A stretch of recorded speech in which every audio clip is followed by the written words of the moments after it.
Hello and welcome. Welcome to everyone who is joining us. My name is Krista Jack and I'm the president of the Lakeville Area Chamber of Commerce. And this webinar is part of a series of real-time solutions that's brought to you by the Apple Valley, Burnsville, Hastings, Lakeville, and River Heights Chambers of Commerce. And the goal of these webinars is really to address business concerns and questions as we continue to navigate through the pandemic. And we do want to give a special thank you to our series sponsor, Comcast. And we've got some housekeeping items this morning. Remember that all participants are muted and this webinar is being recorded and will be made available on our partner websites. So we are here today to hear from Representative Angie Craig, who is running for re-election in Congressional District 2. Good morning, welcome Representative Craig. And this morning's discussion is going to be moderated by Brady Folkstead. And Brady Folkstead is the Vice President of Commercial Lending at Lakeview Bank here in Lakeville. So Angie and Brady, thank you both for being here. Brady will be asking questions based on the topics requested by our webinar participants upon registration. And I know that we've got a lot to get to. So Brady, I am going to turn it over to you and we will listen. Thank you. All right. Thanks, Krista. And again, welcome Representative Craig to our meet and greet where we get to hear, we're only, 6 days out from election now. We get to hear a little bit more from you and questions from our small business owners in the chambers. So thank you very much for joining us today. It's an honor to be here, Brady. Thank you. And thank you, Krista. Excellent. Well, we'll get things going. Just a couple of housekeeping items from me. We do want to keep things moving, and we did get several questions in from our participants in the forum today. So we'll try to keep everything to about 2 minutes. For those participating, I know we've already gone through this, Representative Craig, but when we're about 30 seconds out from getting our 2-minute mark, my background will turn yellow so we can make sure you have time to wrap up your thoughts, and then red when we should probably move on to make sure we get everybody their questions answered. But first, pretty easy. Tell us a little bit about yourself. What prompted you to run for office, and maybe during this last week when you hop in your Jeep and go to the next event, what's playing on the radio? Oh, those are great questions. Well, it's really been the honor of my life to serve the people of the 2nd District in Minnesota. And let me answer that first question, that last question first. I listen to country music all the time, so it's the highway for me. I like the storytelling. So I don't know how exciting that is to folks, but that's it. That's it. And Brady, I ran for Congress because I spent over 2 decades working my way up to healthcare manufacturing companies. And my background is I was a kid who grew up in a mobile home court to a single mom and worked 2 jobs to put myself through college. And I just really, really believe that this American dream that so many of our small business owners are achieving has become out of reach for too many people. And why not, right? I mean, jump out. I've had all the success I could have ever dreamed of in business. And I want to make sure that everyone in this district has that path to opportunity that I had as well. Excellent, great, thank you. We talked a little bit about before we got on here today, but clearly this year, 2020, COVID-19 has had a huge impact on Dakota County businesses and across CD2. Especially hard hit has been our events, hospitality, and our restaurant industries. What is it that you can do at the national level, if reelected, to help get some of these businesses back on track that have been hit really hard? Brady, that's a great question. So the first thing I think at the federal level we need to do is have a stronger federal response for states getting and businesses getting access to rapid tests, making sure that our public health officials have everything they need to help stamp out the virus. Because until Minnesotans have confidence that they can come in and fully occupy a restaurant without fear of COVID, it's going to be very difficult to get those back to full capacity.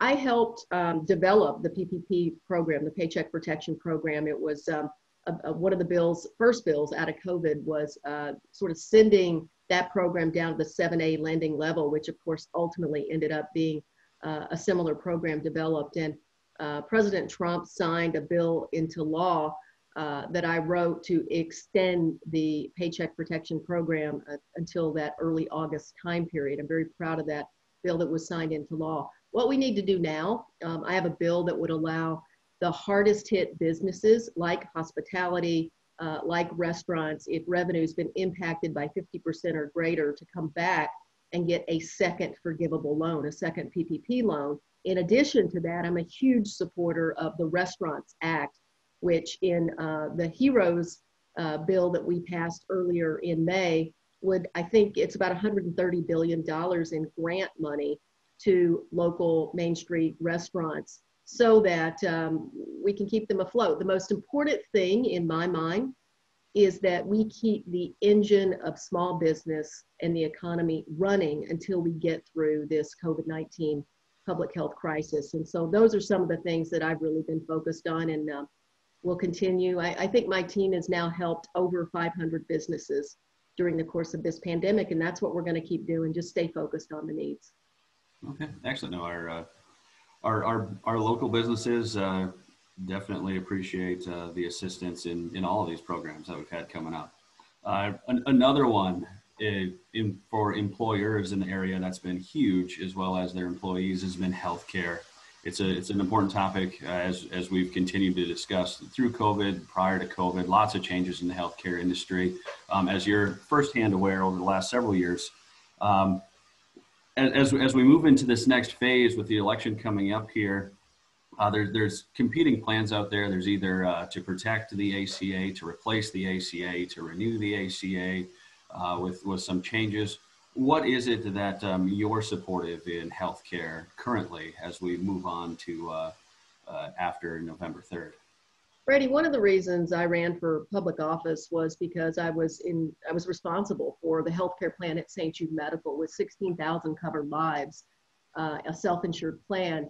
And I saw the benefits of the ACA, but I also saw some of the drawbacks from it. And so I'm a huge supporter of stabilizing healthcare. In my mind, we have got to have the hard conversation, not just about the cost of health insurance, but about the cost of health care in this country. It's not a conversation we've had yet as a nation. Part of that, I believe, in controlling our costs at St. Jude, one of the most difficult things to control was the cost of compound drugs and specialty drugs. If you run a health plan, you'll see real quick that these are innovative, life-saving drugs. We don't want to quash innovation, but at the same time, 12 years of market exclusivity, patent life for a lot of these big pharma companies, and the patent extension process we have in our country today, which allows, a pharma company literally to change the color of a pill and extend those patents, is huge. I support stabilizing the ACA and adding a public option to the individual marketplace as well. I'm not on the Medicare for All bill. I think it would be a mistake to stand up a single payer system where that system is a system that is based on volume, where the more procedures you do, the more you get paid. I think that's one of the problems with today's healthcare system, is that the incentive is not health.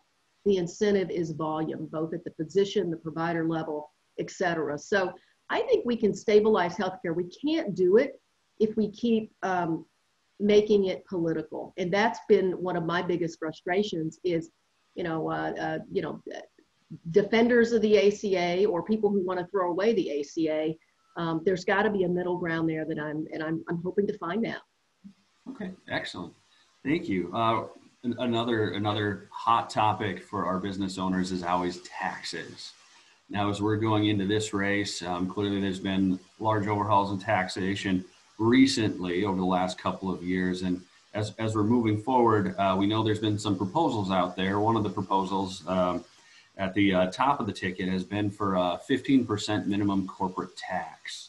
And just wanted to find out from you, as you would navigate that through the House of Representatives, what's your position on a tax such as that, or what is it that we can do to control taxes for our business owners? Well, you're probably talking to the only Democrat who's ever had an ad run against her because I wanted to reduce taxes. So I was a huge supporter of lowering the tax rate for repatriation of foreign income in particular. My time at St. Jude really taught me that when you allow this money to accumulate overseas, those businesses really have two choices. You can acquire a business, with those dollars, or you can build a manufacturing facility somewhere else with those dollars. So, I also advocated for repeal of the medical device tax. I believe that that excise tax was problematic.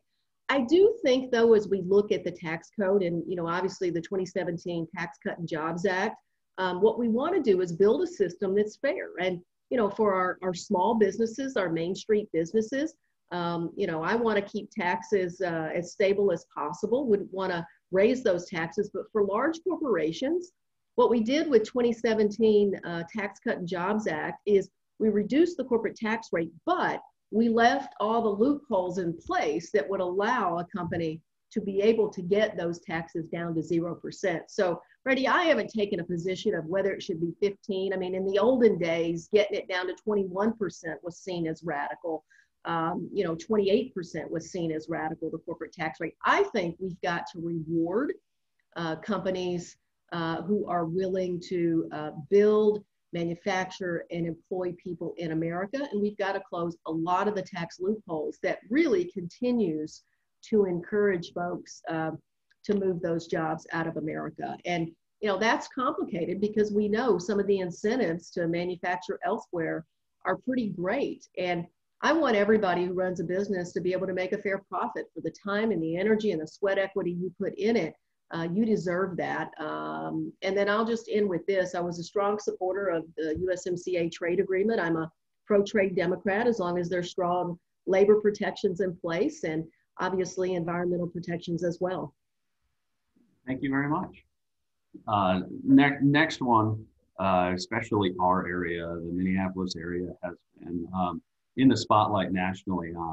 We've talked a little bit, and there's been proposals for criminal justice reform. It seems to come up every kind of cyclically in the Congress.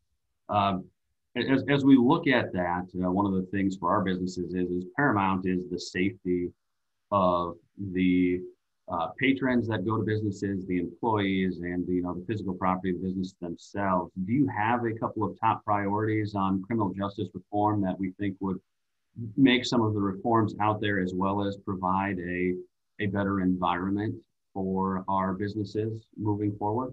Yeah, Brady, let me start with, I do not support defunding our police. I think we have got to support our local police departments. I've voted twice now for additional funding for community-oriented policing. The HEROES Act included $600 million that would have gone to local policing, and I voted for that as well. And the violence, the looting, any of that is it's criminal, and those perpetrators should be prosecuted. So feel very strongly about that. However, I also think that it's not contradictory to say that criminal justice reform should happen and that we should address systemic racism in our country. I think some of our businesses are really leading the way and sort of thinking through how are we more inclusive, how do we address inequities in things like healthcare and homeownership and the achievement gap for Black Americans in particular. What's really fascinating to me as we think about police reform is when I talk to Dakota County Sheriff Tim Leslie, or when I talk to Scott County Sheriff Luke Hennon, they're some of the first folks who will talk about some of the reforms that are needed. For example, a number of our police departments, sheriff's departments, they already ban chokeholds. So it's not offensive at all for the federal government to say we should ban chokeholds in this country. They would love to have more information on applicants and the complaint records. Let's build a database like we have for healthcare, where those chiefs can see before they hire what are the complaint records of the folks that they're hiring. They would love to be able to get rid of officers who don't fit in the culture or that they don't think belong on the street. So I think there's a lot more common ground that we can find in police reforms than the general conversation has employed. Thank you. This is really the next question. We appreciate the answer there. And the next question dovetails onto that. Minnesota was really at the top of the national stage over the preceding couple of years. We had the Ryder Cup, the Super Bowl, the Final Four. With everything that's taken place recently, it seems like maybe that reputation as a pristine place to hold one of these events and the low crime rate is possibly in jeopardy.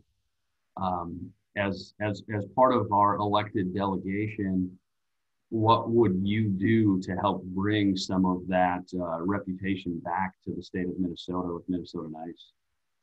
Well, look, Minnesota Nice is absolutely true. And it's also absolutely true that we have some of the largest gaps in achievement educational for Black and brown people in any state in the nation. And so, I think that, first of all, we should keep our communities safe. As I said before, we cannot tolerate violence of any sort. But I think we have to address some of the issues that have surfaced as a state.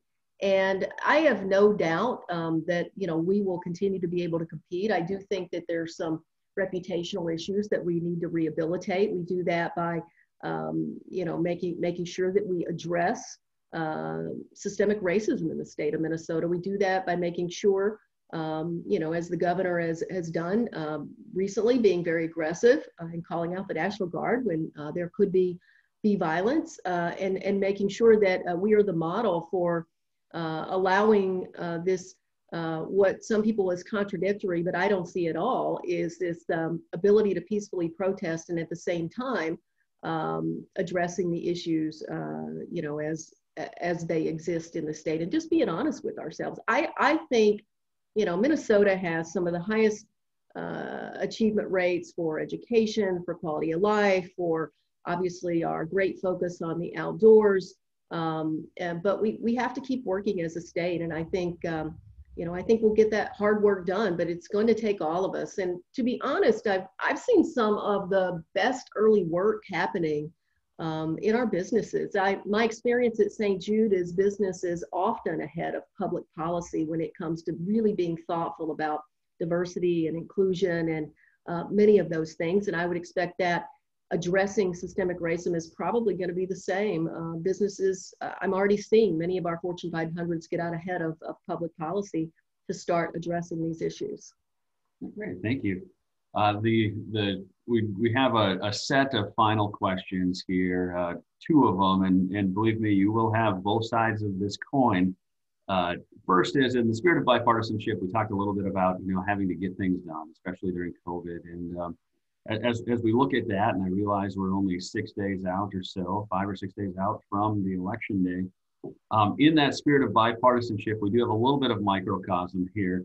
What is it that you believe, a policy issue that you would most agree with your opponent on at this time?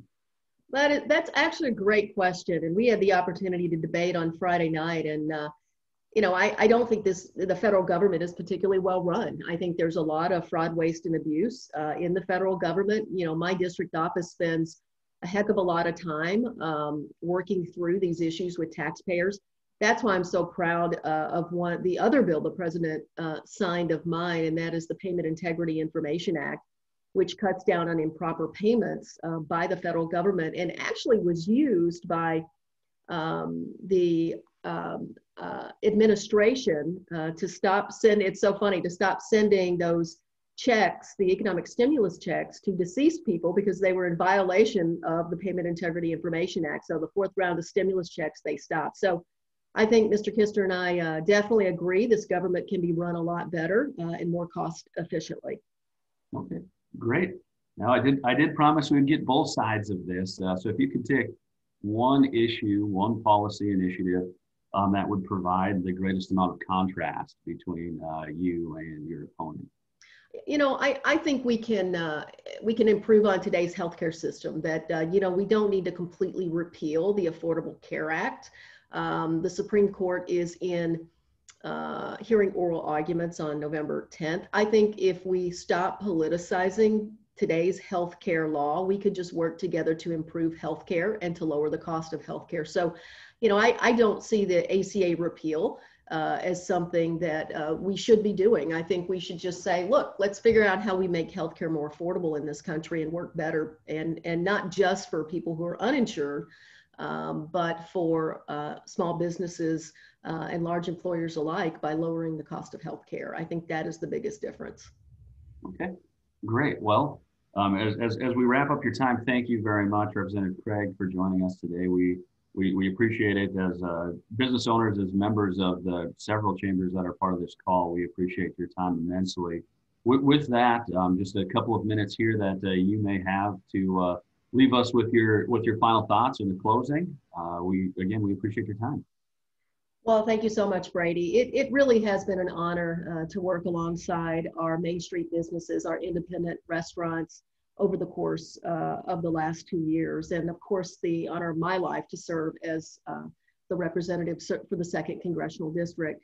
You know, I am so honored to have received the endorsement of the U.S. Chamber of Commerce in my first term in office. I serve on the House Committee on Small Business, the House Committee on Agriculture, and on Transportation and Infrastructure. And so looking forward, should I have the privilege of continuing to represent this district, my priorities are going to include lowering the cost of healthcare in this country for employers, making sure that people have access to healthcare. It's going to include an intense and continued focus on career skills and technical education. We need to suppress the virus, but we're going to have to rebuild an economy post-COVID-19. And at the end of the day, my biggest priority is to continue my work in working across the aisle. See, I don't think either party has all the right answers. I think that we need to get back to working together in this country again. I'm proud that the president has signed 2 of my bills into law. That's as many as any other member of the Minnesota delegation, Republican or Democrat. And I'm really proud of my work with Congressman Pete Stauber in the 8th Congressional District. He and I have become good friends. He and I are working together on special education funding in this country. And if I have the honor and the privilege to serve this district for another term, I will continue to do all of those things. Great. Well, thank you again very much. Thanks for joining us. We appreciate that. For our viewers, we hope that this was informative, and we do have another one coming up shortly to make sure we have both candidates equally represented. So thank you again, Representative Craig, and Krista, I'll pass it back to you. Yes, thank you both. Thank you, yes, Representative Craig, for joining us this morning. Thank you, Brady, for moderating. You guys had a great discussion, and I hope people found it useful. I thought it was great. Again, thank you to our series sponsor, Comcast. And as Brady said, just a reminder, at 8:45 this morning, we will be having the same discussion with candidate Tyler Kistner. So you should have received a separate link for that discussion from your local chamber. And again, I just want to remind you that this is a part of a series of Real-Time Solutions webinars that's brought to you by the Apple Valley, Burnsville, Hastings, Lakeville, and River Heights Chambers of Commerce. And we do plan to continue keeping the series going. So if there are topics that you would like us to cover, please reach out to your local Chamber of Commerce and let us know what you would like to hear about. So again, thank you both for joining us this morning, and everyone have a great day. It's going to be in the 40s, so get out there and enjoy. Thank you. Bye-bye.